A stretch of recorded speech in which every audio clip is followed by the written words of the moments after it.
غرباء ولغير الله لا نحمل الجبال আশরাফ আলী থানভী রাহমাতুল্লাহ আলাইহি ঘটনা লিখেছেন প্রথম বিদাতে ওয়াকিয়াতের মধ্যে।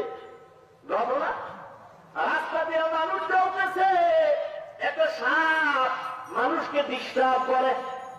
এলাকার লোকজন চলে গেছে, কামালের দরবারে সাপ আমাদের ডিস্টার্ব করে, একটু দোয়া কইরা সাপের সাইজ করে দেন। আল্লাহর ওলি পথে হাজির, এ সাপ মানুষকে ডিস্টার্ব করো কেন? হুজুর আর করুন না, আপনি আমাকে তওবা করায় দেন, আমি আপনার মুরিদ হয়ে গেলাম। আল্লাহর ওলি কয়, সাবধান, কোনদিন তুই কাউরে কামড় দিবি না। আমার মুরিদ হইছো, আর হইছি, তওবা করছো নি? করছি। এখন এই সবক আদায় কর, কাউরে কামড় দিবি না। এই সবক যদি আদায় করতে পারো, সময় মতো খেলাফত দিয়ে দিব। কথা বুঝেননি আমার?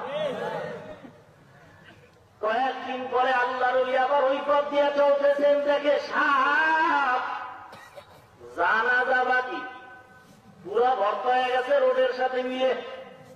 কিরে সাপ, কয়েক খেলাফত পাওয়ার আশায় ভর্ত হয়ে গেছে।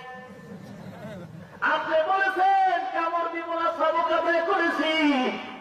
আল্লাহর ওলি ডাক দিয়া বলে, হে সাপ, কামড় দিতে বলি নাই, কামড় দিতে নিষেধ করেছি। সব কি আর বুঝায় বলতে হয় রে সাপ?